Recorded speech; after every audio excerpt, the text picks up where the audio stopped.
없도다. 찬양받기 합당하신 이름,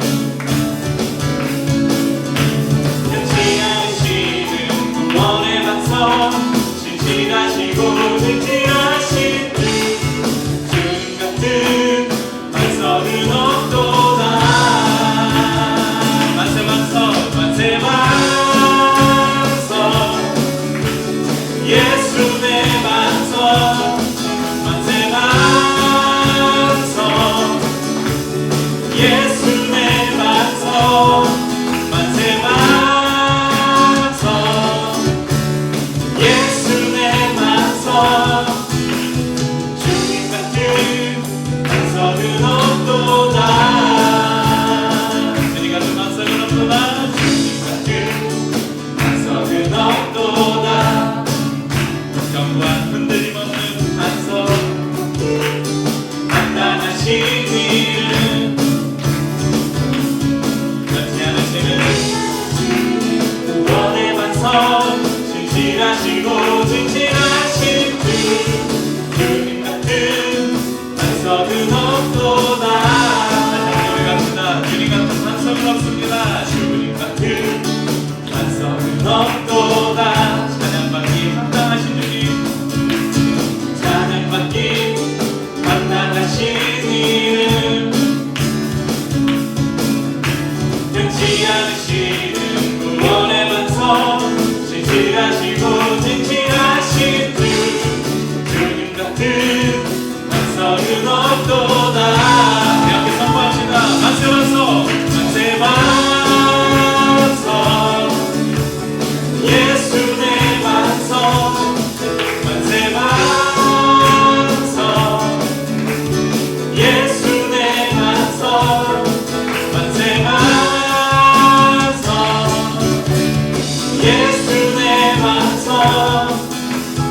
주님 같은 반석은 없도다. 만세 반석, 만세 반석, 예수 내 반석, 만세 반석,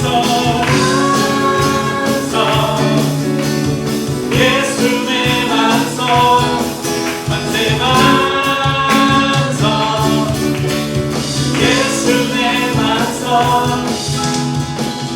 같은 반석은 없도다. 그날이 도적같이 이를 줄 너희는 모르느냐. 그러므로 늘 깨어있으라, 늘 깨어있으라, 잠들지 마, 주님과 동행하라.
주님 맞을 준비해야 되는 그런 지혜로운 삶을 살아야 될 줄 믿습니다.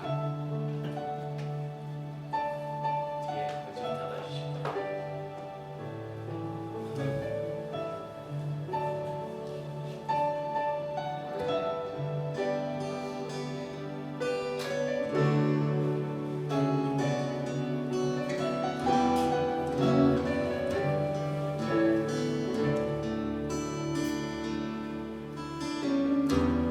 나의 소망 되신 주를 바라봅니다. 다시 오실 나의 왕 예수, 주를 기다립니다. 나의 소망 되신 주를 바라봅니다. 다시 오실 나의 왕 예수, 주를 기다립니다.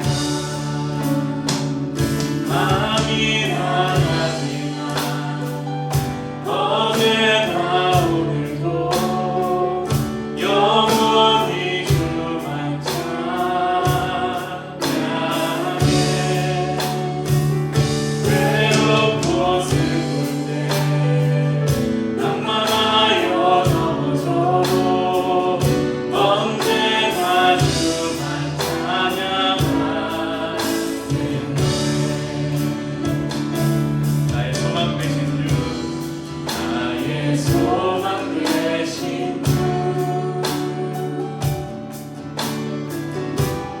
주를 바라봅니다. 다시 오실 나의 왕 예수, 주를 기다립니다. 나의 소망 되신 주님을 바라봅니다. 나의 소망 되신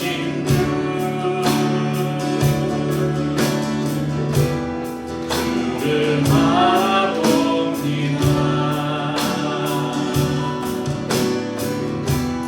다시 오실 나의 왕 예수, 주를 기다립니다. 밤이 나가지만 어제나 오늘도 영원히 주만 찬양해. 외롭고 슬플 때 낭만하여 넘어져도 언제나 주만 찬양하겠네. 아멘. 주님 많이 나가시나 저희가 주님을 기다립니다. 어제나 오늘도 영원히 주만 찬양해. 외롭고 슬플 때 낭만하여 넘어져도 언제나 주만 찬양하겠네. 마음이 다하지만 어제나 오늘도 영원히 주만 찬양해.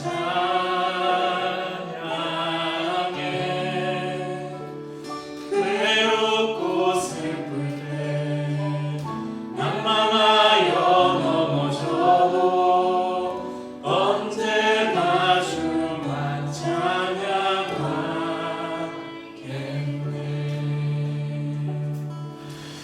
제가 존경하는 목사님이 한 분 계십니다.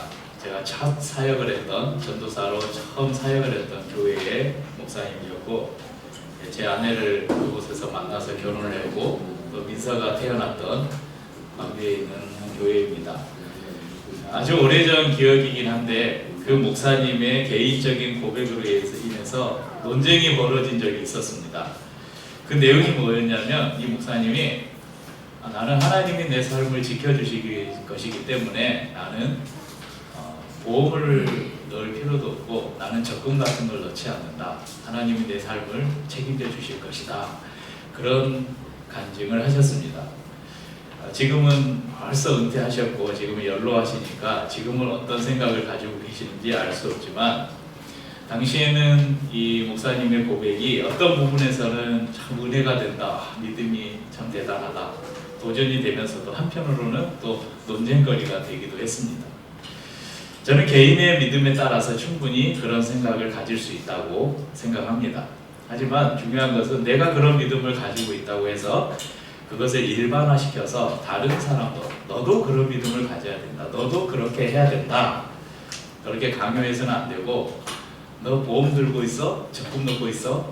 그거 나쁜 거야. 안 돼. 이렇게 정죄하면 이것은 분명 문제가 있는 것일 것입니다.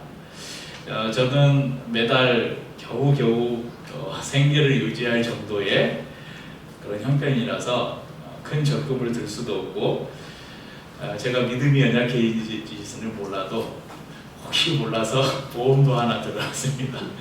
제가 죽거나 다치거나 하면 우리 가족들이 남겨진 가족들이 먹고 살아야 되니까 보험도 뭐 별로 큰 것 같지는 않아요. 보험도 하나 들어놓고 그 전에는 이제 이런 것도 못했는데 카페를 시작하면서 사업자가 나오니까 국민연금도 내래요. 그래서 어쩔 수 없이 국민연금도 내고 있고 또 이제 카페에서 일을 하다 보니까 그 소상공인들을 위한 적금이 있어 노란 우산 공제 그럼 TV에 보면 광고 있잖아요.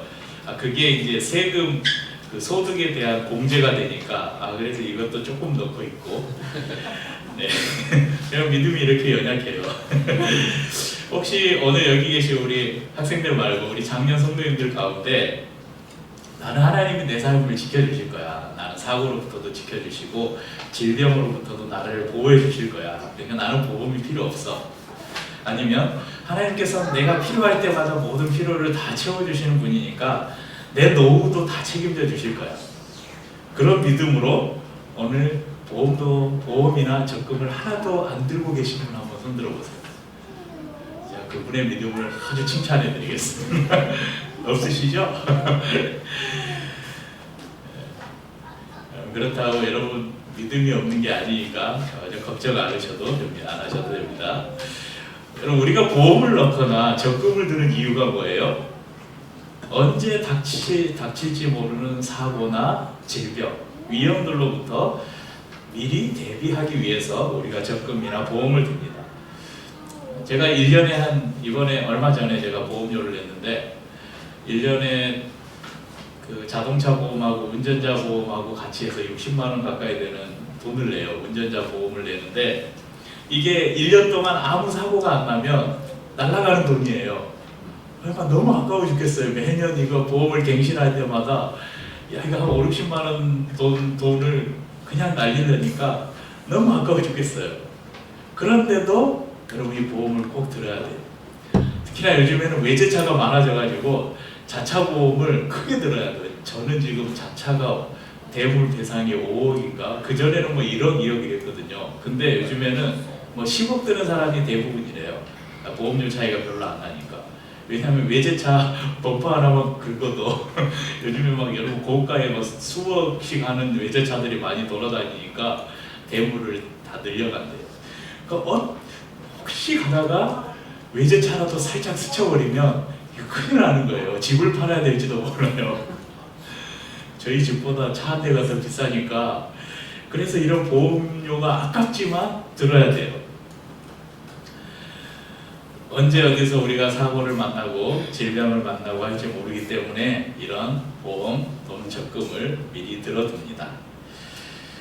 고대 중국의 은나라 시대에 은나라 그러니까 예전에 제가 중국의 나라들을 이렇게 외운 적이 있는데 아직도 왜 이게 기억이 날지 모르겠어요. 기억을 하고 있는지 모르겠어요. 우리나라는 모르는데 사망우제 하은주 춘추 전국 진안삼부 위진 남북저 수당시대 송원 명청 중화민국 이걸 왜 아직도 기억을 하고 있는지 모르겠는데 제가 조선을 외우는데 고려는 왕을 못 외우거든요. 아무튼 그러니까 사망오제 하은 하나라 다음이 은나라니까 아주 오랜 시대 그 은나라에 고종이라는 왕이 고종왕 시대에 부열이라는 어진 재상이 있었습니다. 이 고종은 부열이라는 어진 재상을 얻기 위해 어떻게 내가 이 사람을 내 신하로 얻게 되었는가, 그리고 이 부열이라는 어진 신하가 왕에게 이거 간언한 여러 가지 그 좋은 말들, 그리고 그것을 어떻게 그 부열이 어떤 그 의견들을 주고 그것을 또 어떻게 실행에 옮겼는지 이것들을 기록하게 했어요. 그 책이 열명이라는 책입니다. 그래서 서경의 열명편에 이런 내용들이 기록되어 있는데 거기에 부열의 이런 말이 기록되어 있습니다. 여러분 우리가 뭐 한자 모르니까 그냥 제가 풀어드릴게요. 네, 생각이 오르면 이를 행동으로 옮기되 그 옮기는 것을 시기에 맞게 하십시오. 그 능한 것을 자랑하게 되면 그 공을 잃게 됩니다. 오직 모든 일은 다 그 갖춘 것이 있는 법이니 갖춘 것이 있어야만 근심이 없게 될 것입니다. 색깔로 해놓은 갖춘 것이 있어야만 근심이 없게 될 것입니다. 뭐라고 하죠? 유비무한. 오늘 저희가 살펴볼 사자성어가 바로 유비무한입니다. 유비무한의 뜻을 다시 한번 보겠습니다. 같이 읽어보죠. 평소에 준비가 철저하면 후에 근심이 없음. 있을 유 갖출 비 없을무 근심한. 준비를 하고 있으면 근심이 없다. 이 유비무한의 의미를 우리가 마음속에 기억하고 오늘 본문으로 다시 돌아가 보겠습니다. 이 마태복음 25장 바로 앞에 나오는 24장에는 예수님께서 다시 오실 때에 나타나는 여러 현상들을 기록하면서 그 가운데서 예수님을 기다리는 성도들의 삶이 어떠해야 하는지를 말씀하고 있습니다. 그 중에 가장 핵심이 되는 구절을 꼽자면 마태복음 24장 42절을 꼽을 수 있습니다. 42절이 이렇게 말씀합니다. 그러므로 깨어 있으라. 어느 날에 너희 주가 임할는지 너희가 알지 못함이니라. 여러분, 예수님의 다시 오심을 기다리는 성도들은 깨어 있어야 된다 이렇게 말씀하면서 이어지는 25장, 오늘 본문부터 시작되는 25장에는 세 가지 비유를 통해서 성도들이 다시 오실 주님을 기다리는 성도들이 어떤 삶을 살아야 되는지를 교훈하고 있습니다. 그래서 1절에서 13절까지는 열 처녀의 비유, 그리고 14절에서 30절까지는 달란트 비유, 그리고 31절에서 46절에는 양과 염소의 비유를 말씀하고 있습니다. 그리고 달란트 비유는 잘 아시죠? 하나님이 우리에게 주신 은사들을 땅에 묻어두지 말고 잘 사용을 해서 그것이 얼마가 남든 간에 그것을 묻어두는 무익한 종이 아니라 주님이 우리에게 주신 은사를 잘 활용해서 하나님의 나라를 위해서 충성되게 일하라, 이런 교훈을 주시고, 양과 염소의 비유에서는 그런 말씀을 하죠. 마지막 날 임금이 양과 염소를 나누듯이 우리를 나눌 것인데 어떻게 나누느냐, 그 기준이 뭔가? 작은 자에게 한 것이 바로 주님께 한 것이다. 주님, 내가 언제 주님을 그렇게 섬겼습니까?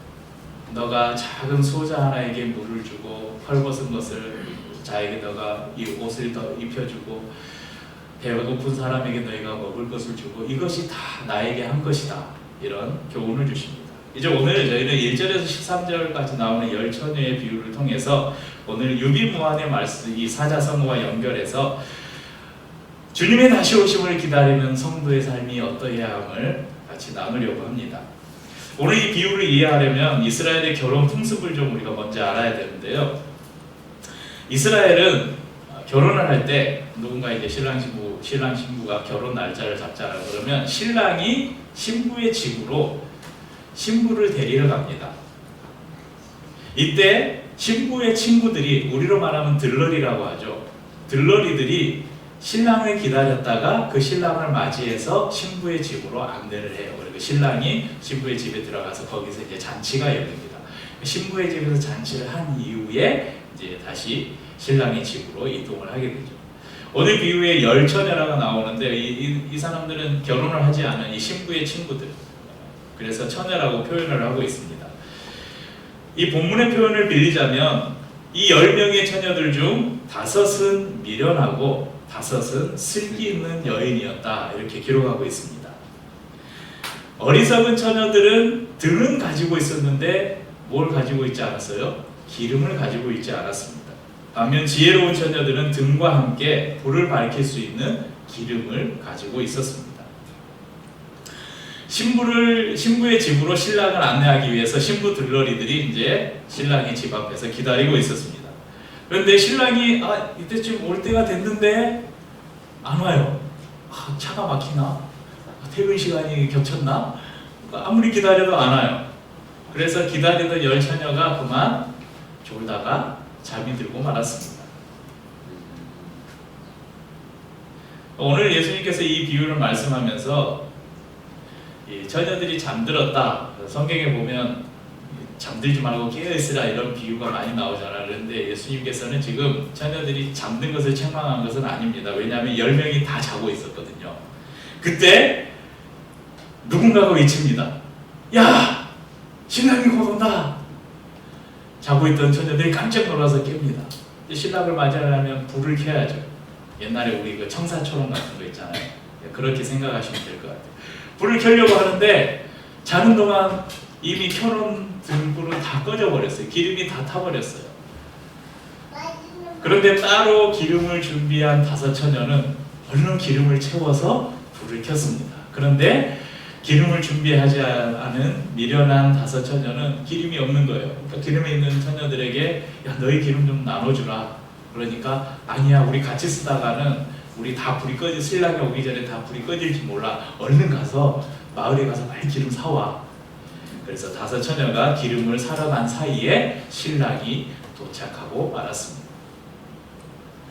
오늘 보면 신랑이 더디 오기 때문에 이 처녀들이 잠들었다고 나오잖아요. 그러니까 잠든 게 포커스가 아니라 더디 온다는 게 포커스예요. 그러니까 우리는 예수님께서 막 곧 오실 것 같잖아요. 아마 초대교회 성도들은 예수님께서 승천 부활하시고 승천하시면서 자, 너희가 본 그대로 내가 다시 올 것이다, 그렇게 말씀하니까 예수님은 당시에 그 자기들의 살아생전에 예수님께서 진짜 다시 재림할 줄 알았어요. 그런데 그로부터 지금 몇 년이 지났어요? 2000년 가까이가 지났어요. 그런데 아직 예수님이 안 오셔요. 그러니까 막 이 성경에 기록된 처처에서 지진이 나고 기근이 나고 전쟁이 일어나고 나라가 나라를 대적해서 막 싸우고 이런 일이 일어날 때 너희가 그때야 끝이 오리라, 막 이런 성경의 예언들이 있잖아요. 그러니까 요즘의 시대가 그러잖아요. 뭐 엄청 여기저기서 막 지진 나고 홍수 나고 막 나라가 서로 전쟁해서 싸우고 죽이고, 그러니까 막 요즘에 보면 그런 말 하잖아요. 말세다, 말세다, 말세야 이런 말 많이 하잖아요. 그래서 막 곧 예수님이 오실 것 같아요. 근데 안 오시네? 모르겠어요. 여러분 열심히 신앙생활하다 나중에 죽을 때일 때 예수님이 곧 오신다고 했는데 결국은 내가 못 보고 죽는구나 그러실 수도 있어요. 그러니까 오늘 더디 온다는 표현은 예수님의 재림이 우리가 생각하는 그 시간의 개념과는 다르다는 것을 의미합니다. 신랑이 왔습니다.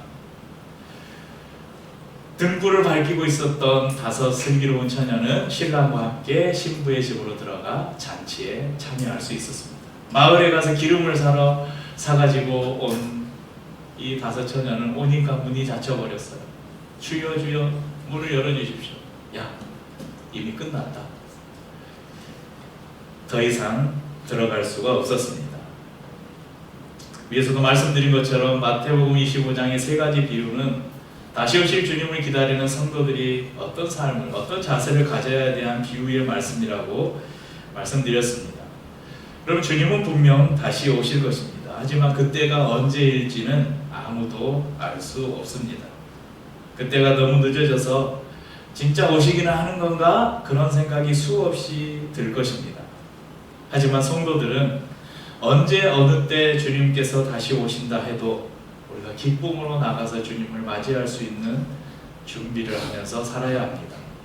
그런 준비를 하지 못하고 닫혀버린 천국문 앞에서 주저앉아서 딱을 치며 후회해도 이미 때는 늦은 것입니다. 제 지인 중에 지승진 목사님이라는 분이 계신데, 예전에 제가 백석예대에서 공부를 할 때 보컬 교수님이셨고, 졸업 후에 제가 한 대안학교, 기독교 실용음악 대안학교에서 교목으로 몇 년 섬길 때는 그 실용음악 학교의 선생님이셔서 아주 좀 가까이 지냈던 분이 있는데, 그럼 브라운 아이드 소울 멤버 중에 나얼이라는 가수 아시죠? 나얼의 보컬 선생님이기도 했던 이분이 2006년에 만든 음반이 있어요.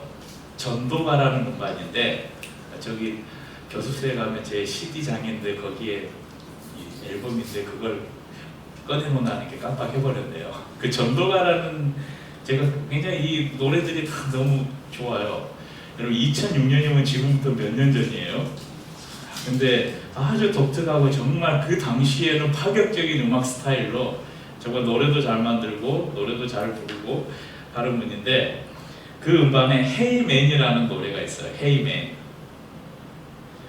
2012년에 리버스라는 음반으로 다시 음반을 냈는데, 제가 그 노래의 일부분을, 제가 여기 다른 데는 유튜브 같은 데는 전체 앨범 전체를 들을 수밖에 없어서 2006년의 앨범을 2012년에 다시 리메이크한 저 사진을 제가 찍어드린 앨범 표지인데 제가 찍은 거예요. 한번 앞부분만, 가사가 보일지 모르지만 한번 들어보세요.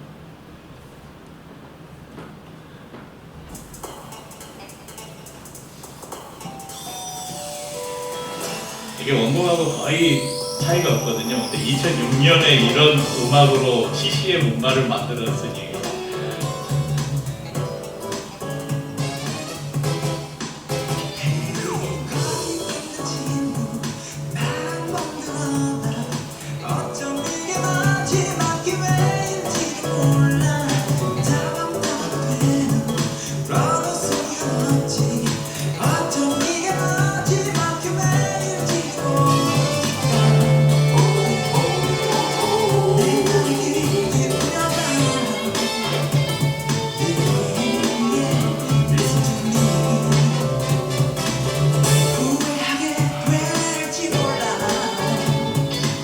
일본 느낌밖에 못해서 그때 못 하실 거예요.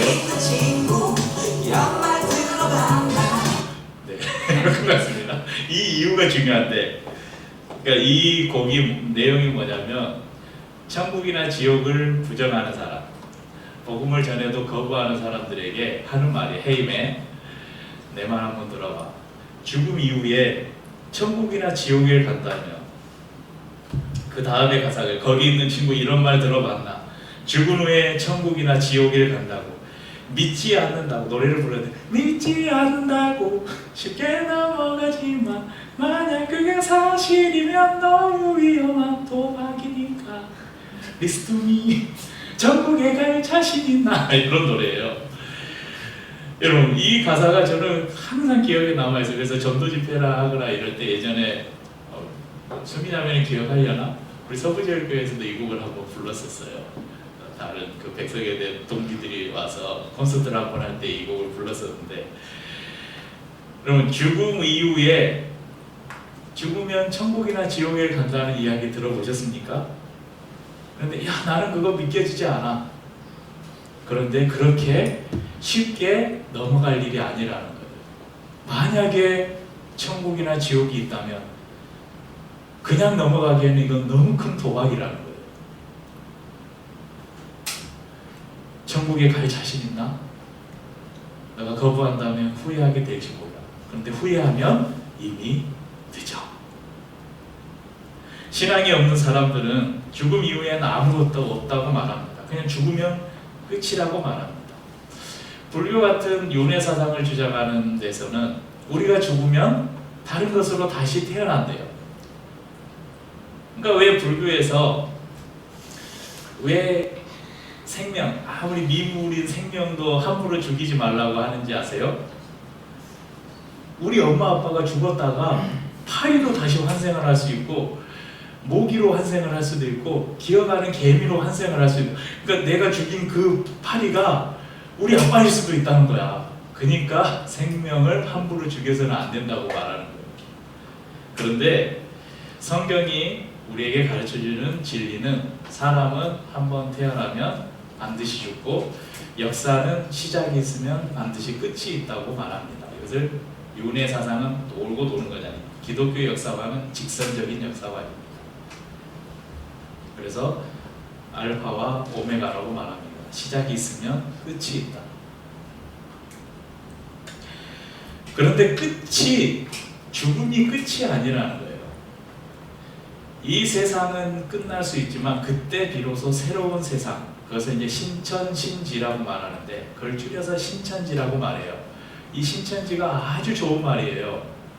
그런데 다른 데서 이것을 갖다 써가지고 신천지 그러면 우리가 경기를 하는데, 신천지는 요한계시록에 나오는 하나님께서 마지막 날 예수님이 재림하신 이후에 하나님이 만드시는 새로운 나라, 그것을 신천신지라고 합니다. 새 하늘과 새 땅, 우리말로 보면 새 하늘과 새 땅입니다. 이 신천신지, 신천지예요. 너무나 좋은 거예요. 죽음이 끝이 아니라고 성경은 말합니다. 그럼에도 천국이 있음에도 믿지 않고 그냥 웃어 넘긴다면, 여러분, 이것은 너무나 큰 도박이 아닐 수 없습니다. 야, 나는 사고 나지 않아. 설마 사고 나겠어? 그래서 보험 안 드는 사람 없잖아요.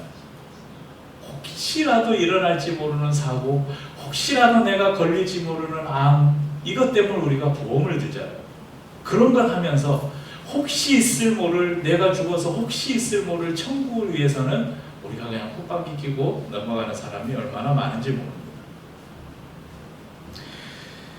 오늘 본문의 말씀은 신랑을 맞이하기 위해서 기름을 준비하고 있던 5 처녀를 슬기 있다, 슬기 있는 처녀라 말합니다. 그 지혜로운 처녀라고 표현하고 있습니다. 이런 준비를 하는 사람, 이런 사람이 슬기롭다, 지혜롭다라고 성경이 말씀합니다. 그럼 지난주에 우리가 정도 선교사님께서 오셔서 아주 은혜로운 말씀을 나눠주셨는데, 제 개인적으로도 굉장히 도전이 되었습니다. 제목이 뭐였습니까? 포도주가 떨어졌다. 여러분, 잔치집에 포도주가 떨어진 사건, 절망의 순간입니다. 잔치가 멈춰지고 모든 흥이 깨져서 손님들은 집으로 돌아가야 될 순간입니다. 하지만 그곳에 누가 계셨습니까? 예수님이 계셨습니다. 물이 포도주로 변화됐고, 이전에 마셨던 어떤 포도주보다 더 좋은 포도주가 그들에게 제공되었습니다. 이 땅에서의 삶이 전부인 것 같이, 마치 포도주가 떨어져 버린 것처럼 이 땅에서의 삶이 끝나면 내 삶이 끝난다고 생각하지만, 그러나 그때 새로운 삶이 시작되는 것입니다. 바로 예수 그리스도가 우리와 함께 계시기 때문입니다. 우리에게는 이 땅에서의 삶보다 더 좋은, 아니 이 땅에서의 삶과 비교할 수 없는 더 좋은 것들이 남아 있습니다. 그것을 누릴 준비를 해야 됩니다. 그 준비를 해야 후회가 없습니다. 오늘 비유에는 2가지가 등장하죠. 이 여인들이 2가지를 가지고 있었는데 뭘 가지고 있었어요? 하나는 등불, 또 하나는 기름. 등불은 뭡니까? 제가 이 예배 안내 포스터에 이런 그림을 심사숙고해서 등불을 비추는 빛을, 등불에 빛이 있잖아요. 또 그 안에 뭐가 담겨 있습니까? 기름이 담겨 있죠. 기름이 다 떨어지면 불이 어떻게 돼요? 꺼져버리죠. 그럼 성경에 보면 빛 하면 여러분 생각나는 거 있잖아요. 빛은 이 하나님의 여러분 나중에 기회가 되면 성막에 대해서 자세히 한번 배우겠는데, 광야시대 때 성막에 보면 성소 안으로 딱 들어가면 오른쪽에는 떡 12덩이로는 떡상이 있고, 왼쪽에는 금촛대가 있어요. 금촛대에 촛대 이렇게 7개를 꼽을 수 있는, 그리고 정면에는 분향단이 있죠. 이 촛대에는 항상 불이 밝혀져 있어요. 이 불은 세상을 비추는 빛 대신 예수 그리스도를 상징하는 의미입니다. 여러분, 빛은 바로 예수 그리스도를 예표하는 것입니다. 그럼 기름은 무엇인가? 여러분, 성령의 기름 하면 제일 먼저 떠오르는 성령. 그러니까 우리가 기름 부음을 받았다. 우리가 구약의 왕이나 선지자나 제사장들을 임명할 때 감람유를 머리에 부어서, 기름을 머리에 부어서 그 사람의 임명식을 했거든요. 그 기름이 상징하는 것이 뭐였냐면 성령이에요. 성령. 하나님의 영, 성령님. 기름을 부어서 이 사람을 세운다는 것은 하나님의 영이 이 사람 가운데 임했다. 이것을 상징했습니다. 여러분, 우리에게 등불과 기름을 준비해야 된다는 것은 우리가 믿는 예수 그리스도, 그리고 우리 안에 계신 성령을 통해서 우리가 날마다 성령이 우리에게 공급해 주시는 그 은혜로 예수 그리스도의 빛을 비추고 살아야 된다는 것을 가르쳐 줍니다. 주님이 다시 오시겠다고 약속하셨지만 그때가 언제일지, 우리 세대에 오실지, 우리 자녀 세대에 오실지 아무도 알 수가 없습니다. 여러분, 주님을 기다리는 삶이 항상 형통하고 기쁘고 평안하기만 하겠습니까? 그렇지 않죠. 우리의 인생이 얼마나 고단합니까? 그래서 때로는 피곤해서 졸기도 합니다. 때로는 잠이 들기도 합니다. 그렇지만 괜찮습니다. 우리 안에 다시 등불을 밝힐 수 있는 기름과 그 등불을 준비하고 있으면 됩니다. 그런 상황을 견디지 못하는 사람들은 쉽게 믿음을 포기합니다. 하지만 지혜로운 사람은 신중하고 인내하면서 자신의 믿음의 그릇을 잘 준비하고 그 기름이 마르지 않도록 늘 성령의 은혜를 구하며 살아갑니다. 다시 오실 주님을 맞이하는 등불과 기름을 준비한다는 것은 단지 주님의 재림을 기다리면서 산다는 것만을 의미하지는 않습니다. 오히려 이 땅을 살아가면서 이미 이 땅에 오신 주님, 그리고 그 주님이 다스리는 이 세상 가운데서 우리가 빛이신 주님의 빛을 비추고 사는 삶, 그것이 슬기로운 다섯 처녀의 모습과 같은 삶일 것입니다. 사랑하는 성도님들, 오늘 함께 배운 사자성어가 뭐라고요? 유의무한.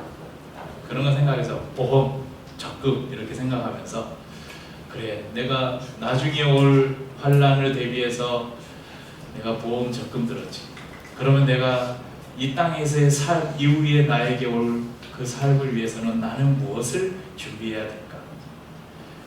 나중에 주님 앞에 섰을 때 우리가 근심이 없도록 이 땅에서 잘 준비하는 유비무환의 삶을 살아가시는 우리 성도님들이 될 수 있기를 주의 이름으로 축복합니다. 찬양하고 우리 성찬을 나누도록 하겠습니다.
늘 깨어서 주님 만나